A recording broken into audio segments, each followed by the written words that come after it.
8월 18일 오늘의 말씀은 스가랴 11장 1절에서 17절입니다. 레바논아, 내 문을 열고 불이 내 백향목을 사르게 하라. 너 잣나무여 곡할지어다. 백향목이 넘어졌고 아름다운 나무들이 쓰러졌음이로다. 바산의 상수리 나무들아, 곡할지어다. 무성한 숲이 엎드러졌도다. 목자들의 곡하는 소리가 나미여 그들의 영화로운 것이 쓰러졌음이로다. 어린 사자의 부르짖는 소리가 나미여 이는 요단의 자랑이 쓰러졌음이로다. 여호와 나의 하나님이 이르시되 너는 잡혀 죽을 양떼를 먹이라. 사들인 자들은 그들을 잡아도 죄가 없다 하고 판자들은 말하기를 내가 부유하게 되었은즉 여호와께 찬송하리라 하고 그들의 목자들은 그들을 불쌍히 여기지 아니하는도다. 여호와가 말하노라. 내가 다시는 이 땅 주민을 불쌍히 여기지 아니하고 그 사람들을 각각 그 이웃의 손과 임금의 손에 넘기리니 그들이 이 땅을 칠지라도 내가 그들의 손에서 건져내지 아니하리라 하시기로 내가 잡혀 죽을 양떼를 먹이니 참으로 가련한 양들이라. 내가 막대기 둘을 취하여 하나는 은총이라 하며 하나는 연합이라 하고 양떼를 먹일세. 한 달 동안에 내가 그 세 목자를 제거하였으니 이는 내 마음에 그들을 싫어하였고 그들의 마음에도 나를 미워하였음이라. 내가 이르되 내가 너희를 먹이지 아니하리라.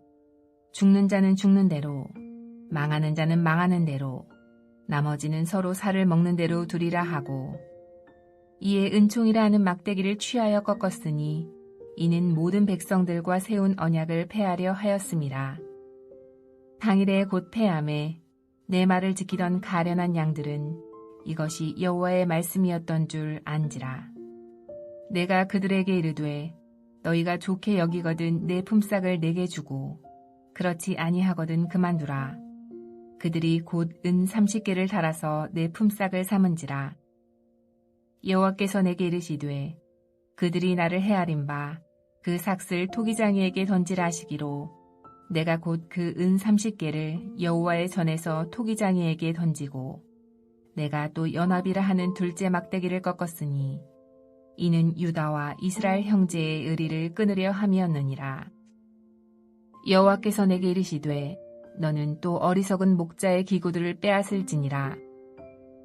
보라, 내가 한 목자를 이 땅에 일으키리니 그가 없어진 자를 마음에 두지 아니하며 흩어진 자를 찾지 아니하며 상한 자를 고치지 아니하며 강건한 자를 먹이지 아니하고 오히려 살찐 자의 고기를 먹으며 또 그 굽을 찢으리라. 화 있을진저 양떼를 버린 못된 목자여 칼이 그의 팔과 오른쪽 눈에 내리리니 그의 팔이 아주 마르고 그의 오른쪽 눈이 아주 멀어 버릴 것이라 하시니라. 스가랴 11장 1절에서 17절 말씀을 함께 묵상하겠습니다. 오늘 본문은 상당히 난해한 본문입니다. 구조와 맥락을 이해하는 것도 쉽지 않으며 본문 내용의 의미를 찾기도 어렵기 때문입니다. 지금까지 이스라엘의 회복과 영광이 기록되었다가 갑자기 분위기와 어조가 바뀌고 있습니다.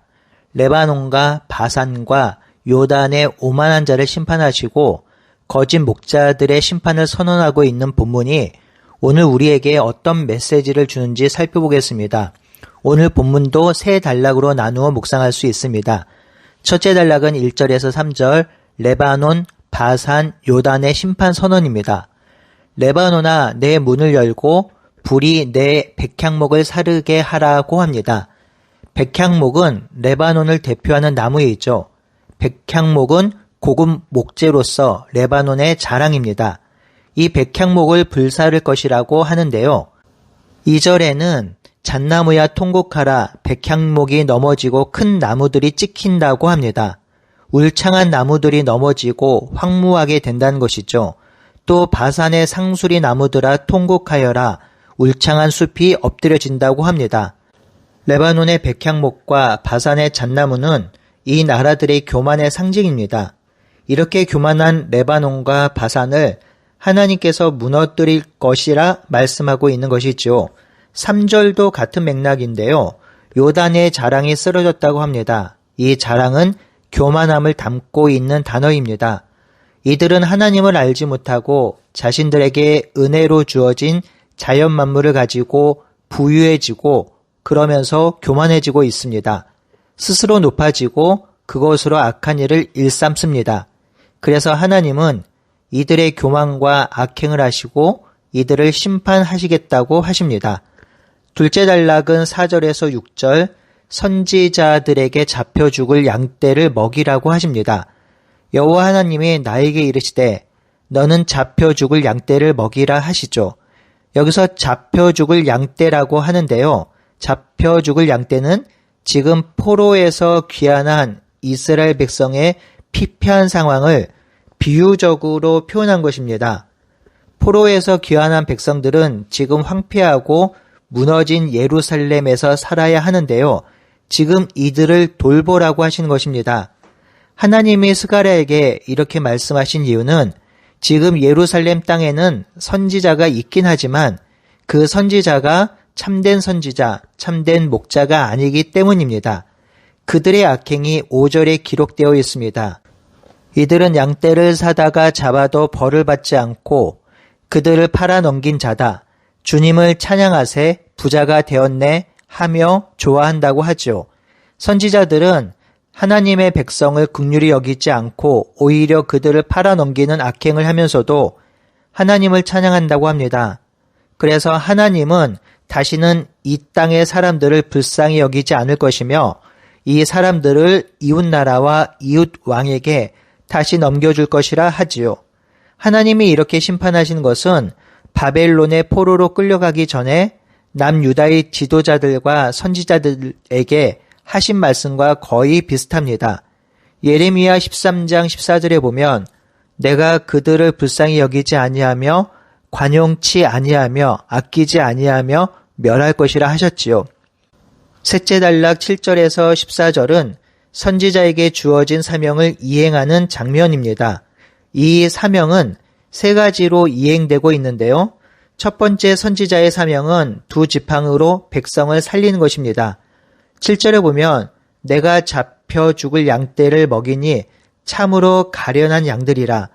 내가 막대기 둘을 취하여 하나는 은총이라 하며 하나는 연합이라 하며 양떼를 먹이라고 합니다. 여기서 참된 선지자의 사명이 나오는데요. 잡혀 죽을 양떼를 먹이는 일입니다.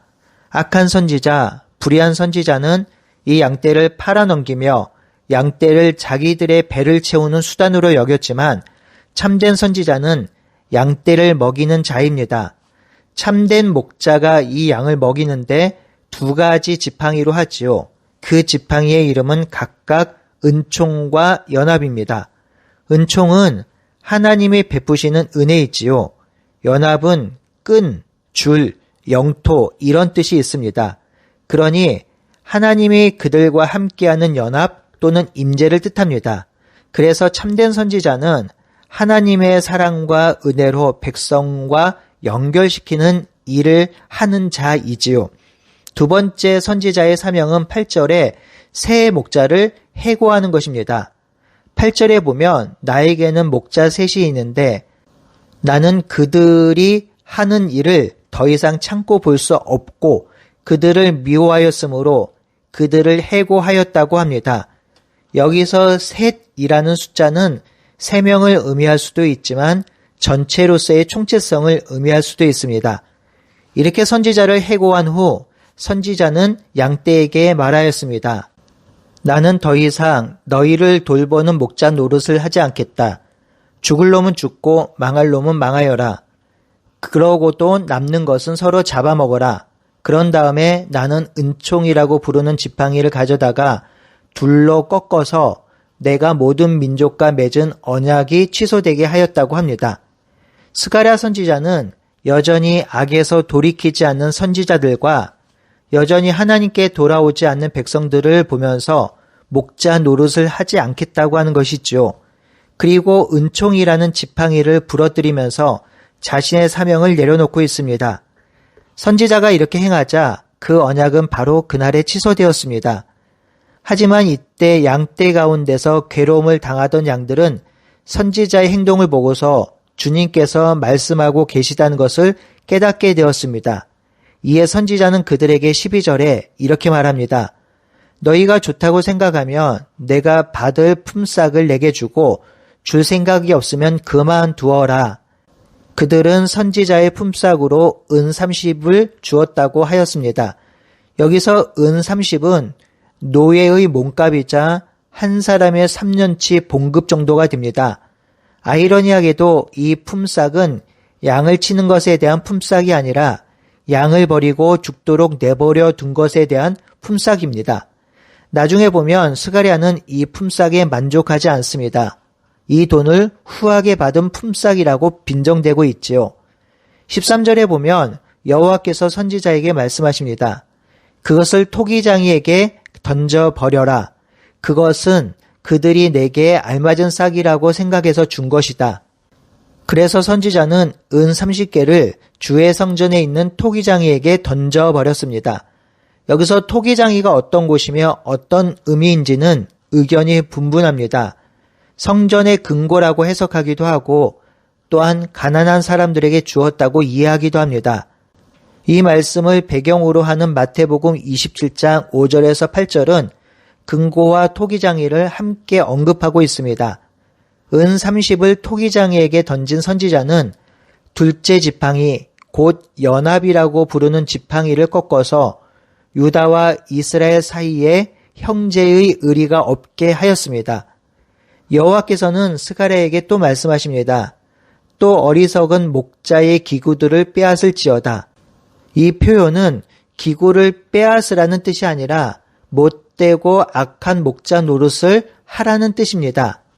그래서 세번역 성경에는 너는 이번에는 쓸모없는 목자로 분장하고 그 구실을 하라고 기록되어 있습니다.